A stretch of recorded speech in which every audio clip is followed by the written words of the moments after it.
Nos han contado historias de apariciones, de duendes, de espíritus que vagan por la casa, por el cementerio o algún camino lejano.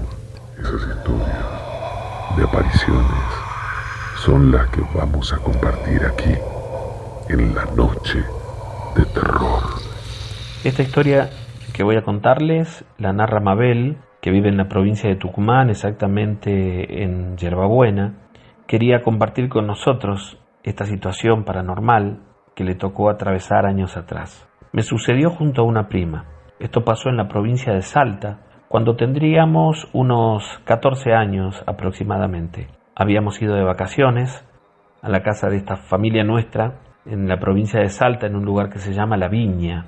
Donde ella vive es una zona de campo, y por supuesto que tiene como mucho espacio porque su familia tiene algunas tierras con viñedos. Un día a la siesta habíamos entrado a esos viñedos como lo hacíamos siempre. Yo solía ir de vacaciones toda la vida a ese lugar que me encantaba, y entrábamos donde estaban las parras a cortar uvas, a conversar un poco, a veces a refrescarnos un poquito también en las acequias que había en el lugar. Y comenzamos a caminar en aquella oportunidad, adentrándonos en las viñas, por el costado de un pequeño canalcito de riego que tenían. Y sin darnos cuenta, nos habíamos alejado ya mucho de la casa. Mucho para nosotros eran 200 metros tal vez, ¿no? Como a la hora, más o menos, nos habíamos sentado en un pequeño descampado a hablar, a seguir conversando, contándonos lo que nos había sucedido durante el año. Y de pronto frente a nosotros, a unos 30 metros más o menos, había un chiquito, lo recuerdo muy bien, que se metía entre las parras y luego salía al borde de las hileras y volvía a entrar. Era como que nos miraba, como que estaba interactuando con nosotros, o lo que hacía era para que lo veamos, como si estuviera jugando. La verdad es que en ese momento no le llevamos demasiado el apunte, porque era normal verse chiquitos o niños de la zona que entraban a jugar en los viñedos, a comer uvas o a jugar también, ¿por qué no? Pero luego de unos minutos algo nos llamó la atención. Las parras que estaban cerca nuestro comenzaron a temblar todas las hojas, como si corriera mucho viento, y en realidad no soplaba ni una brisa. Cuando nos damos vuelta para mirar, nos damos con este nenito que saltaba de un lado al otro sobre las parras, y a medida que saltaba, recuerdo que llevaba un racimo de uva en sus manos y nos tiraba con las uvas. Mi prima se paró y le gritó retándolo, y en cuestión de segundos, cuando yo me levanté, lo vi parado junto a ella, junto a mi prima. Era realmente impresionante, porque tenía la mano muy grande y la cara no tenía ni siquiera un solo vello, es decir, no tenía pestañas, no tenía cejas. Era como si se tratara de un bebé, pero con los movimientos de una persona grande. Impresionaba también el color de sus ojos, casi completamente blancos. Mi prima no reaccionó en ese instante porque él la sujetó del brazo y yo comencé a gritar. Cuando yo grité, reaccionó, y recuerdo muy bien que ella pegó un tirón con el brazo, se soltó, y esta aparición, que nosotros decimos es un duende, comenzó a llorar. Era como el llanto de una criatura que aturdía por momentos y que nos causaba mucho miedo. Se hizo unos pasos para atrás y tomó un puñado de tierra y nos tiró. Y salió corriendo como si nos estuviera haciendo una broma. Y ahí lo comenzamos a ver que se escondía entre las parras, mientras nosotras asustadas comenzamos a caminar en dirección a la casa, que les repito estaba aproximadamente a unos 200 metros. Y él nos iba siguiendo. Por momentos se nos cruzaba delante en las parras, iba escondiéndose entre las plantas, y luego lo sentíamos detrás de nosotros y nos iba tirando con algunas piedras, con uvas. Yo no podría explicarles el miedo que sentía. En un momento yo tomé una piedra entre mis manos, no sé ni siquiera cuándo, y cuando se nos cruzó delante se la tiré, y por más que la piedra cayó muy lejos de donde él estaba, dio un grito como si yo le hubiera pegado, y comenzó ese llanto otra vez que nos aturdía. De pronto corrió en dirección nuestra, y recuerdo que nosotros nos tuvimos que correr, es decir, hacia uno de los lados, corriendo también asustadas, porque pasó entre las dos.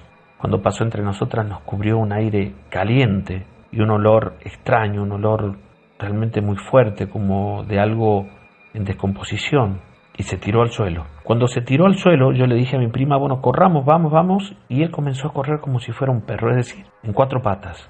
Nosotras llegamos hasta el descampado que estaba justo frente a la casa y aquello me dio un poco más de tranquilidad, ¿no? Pensamos que ya no nos iba a seguir, así que corrimos hasta la casa asustadas y cuando llegamos estaba allí mi tío, estaba mi papá, quienes al vernos alteradas como estábamos, nos preguntaron qué nos había pasado y luego de contarles todo, lo tomaron con total naturalidad. Creo que pensaron que lo habíamos imaginado o que se trataba de una broma. El susto a nosotras nos duró mucho tiempo. Esa noche nos acostamos a dormir juntas, en la misma habitación. Y en cierto momento de la noche, cuando ya estaba dormida, me despertó un sonido y al mirar, veo que este duende estaba como golpeando con sus manos el espaldar de la cama donde estaba mi prima y le tocaba el cabello. Yo di un grito tremendo del susto que tenía. Por supuesto que escucharon todos en la casa y vinieron a ver qué es lo que pasaba. El primero en llegar fue mi papá. Cuando entró a la habitación, encendió la luz, se sentó en la cama, me preguntó qué me pasaba, me tranquilizó. Entró mi tío luego también y yo le conté lo que había visto. Ellas nos decían que podría ser nuestra imaginación, que quizás lo estaba soñando, pero yo sabía que aquello era totalmente real. Lo cierto es que se quedaron con nosotros y recién al día siguiente mi papá se dio cuenta que en el piso, junto a la cama de mi prima, habían las huellas marcaditas como si hubiera pisado barro antes y estaban marcaditas los piecitos como de una criatura a la vuelta de la cama. Conversando con la familia y unos días después lograron conseguir a alguien que viniera a bendecir la casa y recuerdo que le colgaban un rosario en el espaldar por miedo a que el duende se la llevara. Apariciones de este tipo en la zona ocurrieron muchísimas. A nosotras, gracias a Dios, fue la única.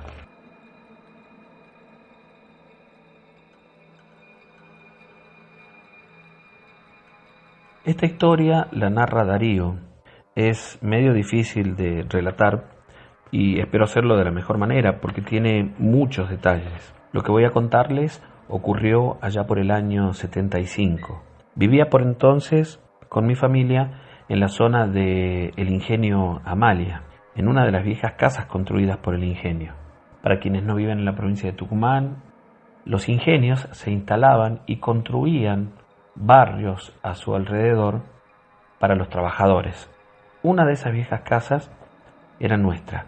Vivíamos allí mi papá, mi mamá, unos tíos con su hija y yo. Lo único que habíamos construido nuevo eran un par de habitaciones en la parte de atrás y luego todo lo demás pertenecían a las construcciones ya que el ingenio había hecho. Como en toda casa, la vida marchaba normal con los problemas de cualquier familia, hasta que en un momento todo cambió. Tendría yo por aquel entonces 17 años y recuerdo que de repente mi tío comenzó a tener problemas con su esposa. Tenían discusiones frecuentes, era realmente muy agresivo, se había tornado una situación por momentos insoportable y él, que nunca había bebido bebidas alcohólicas, de pronto lo hacía prácticamente todos los días. A veces no volvía a dormir en casa. Mi tía estaba muy mal con todo esto, porque duró bastante tiempo, y las peleas, con el paso del tiempo, se iban agravando. En muchas ocasiones tuvo que intervenir mi papá o mi mamá, porque él se ponía muy agresivo. Hasta que en una oportunidad, que él llegó muy tarde, comenzaron de nuevo con las peleas, y comenzamos a escuchar también que mi tía gritaba pidiendo ayuda porque al parecer él le estaba pegando. Todo el resto de la familia se metió y lo sacaron prácticamente a empujones de la casa. Mi tía desesperada, llorando y con toda una situación que realmente era difícil para todos. Él se fue de la casa. Desde aquel momento pasaron muchos días sin venir y sin que nosotros supiéramos dónde estaba tampoco. Mi tía, por otro lado, lloraba todos los días, estaba muy mal, muy preocupada, muy dolida. Mucho más cuando se enteró que él se estaba quedando en casa de otra mujer en un barrio cercano. La cuestión es que pasaron aproximadamente unos 30 días y en una oportunidad mi tía le dijo a mi papá que quería hablar con él. Cuando vino a hablar, estaban los dos juntos. Habían decidido volver después de solucionar algunos problemas aparentemente y en casa lo aceptaron, pero muy lejos de cambiar aquella situación, seguía sucediendo. Se repetían las peleas, todo estaba igual que antes. Era una situación ya fuera de control. Él tomaba mucho, había empezado a faltar muchísimo su trabajo, quedó sin trabajo, lo terminaron corriendo justamente, y ahí empeoró todo, porque con la falta de plata se agravó la situación. Ellos tenían por entonces un bebé de unos 3 meses, al que siempre le faltaban las cosas. Una noche salió y volvió 2 días después, pero volvió muy mal, enfermo. Mi tía lo llevó hasta la cama y lo atendió durante toda la noche y el día siguiente, pensando que iba a mejorarse, pero desmejoraba y desmejoraba, se ponía peor, y cuando llegaba la noche prácticamente no dormía. Hablaba todo el tiempo como si peleara con alguien y comenzaba a gritar. Se ponía muy agresivo y estaba como perdido. Cuando lograban despertarlo, era como si estuviera inconsciente de todo lo que había sucedido, no entendía nada. Con el paso de los días comenzó a ponerse muy demacrado, había bajado mucho de peso y dejó de comer. Entonces mi papá decidió que lo llevarían al médico, había que llevarlo sí o sí al hospital. Y a la mañana siguiente lo hicieron. Estando ya en el hospital, le hicieron una serie de análisis, de estudios, y pasaron los días, pero aquellos estudios no arrojaron nada más que una anemia, y además que estaba deshidratado, pero nada más que eso. Aún estando en el hospital, se repetían estas situaciones, estos hechos, que durante la noche comenzaba a gritar como si peleara con alguien, se ponía muy agresivo, lloraba, estaba como perdido. Entonces por la noche le ponían tranquilizantes. Unos días después lo derivaron a un psiquiatra y él dijo que tenía las facultades alteradas y lo medicaron, pero pasó casi un mes de aquello y nada había cambiado, es decir, había empeorado porque él había comenzado a bajar de peso, su salud realmente estaba bastante complicada. Fue entonces que una hermana de mi papá le sugirió llevarlo a una señora que él conocía, que era una curandera, por lo que sé, una señora muy efectiva en los trabajos que hacía. Pasaron 3 o 4 días y recién pudieron hacerlo. Hicieron todos los trámites en el hospital, lo sacaron, lo llevaron a mi casa y esta señora fue esa misma tarde para verlo y comenzó a hacer unos trabajos. Recuerdo que él quedaba casi completamente desnudo sobre una cama que no tenía colchón y ahí lo bañaban con agua donde, después me contó mi padre, hervían ruda, incienso y algunas otras cosas más como para limpiarlo. Lo bañaban y esto sucedía todos los días, ¿no? Lo limpiaban con eso y luego esta señora hacía unos trabajos en los que ponía no solo velas, sino unos vasos con agua bendita en los extremos de la cama. Luego de que pasaba esto, cuando llegaba la noche, pasada la medianoche, él dormía un poco más tranquilo, pero seguía sin comer. Esta señora iba aproximadamente 3 veces a la semana a nuestra casa y entre las cosas que hizo recuerdo que le daba agua con vinagre, entonces prácticamente lo obligaban a tomarlo, ¿no? Y entonces él vomitaba, solo que el agua que él tiraba era un agua oscura, salía como negra, como si fuera una baba negra. Y ella decía que había que limpiarle todo el estómago, que por ahí le habían hecho el trabajo. Y era increíble verlo tomar un vaso de agua y que devolviera algo como un cataplasma oscuro. Y esto sucedió muchas veces. Desde entonces pasaron 3 días, cuando él comenzó a devolver el agua ya de otro color, comenzaron a darle un poco de sopa, de a poquito, un par de cucharadas, como para mejorarlo, que era lo único que él podía tomar.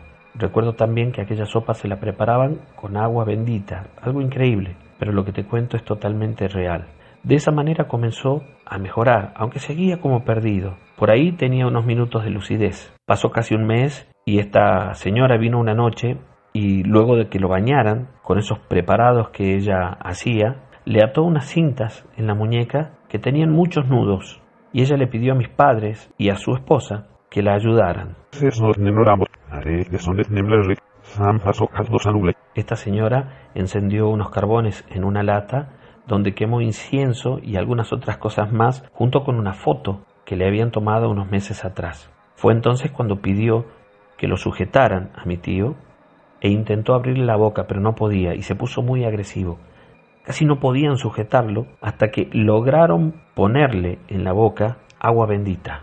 En ese momento comenzó a retorcerse en la cama como si sufriera mucho dolor, porque esta señora había mojado pan en el agua bendita y se lo puso en la boca. Se retorcía en la cama. Esta señora les dijo que esa noche se queden con él porque en algún momento de la noche iba a vomitar algo extraño.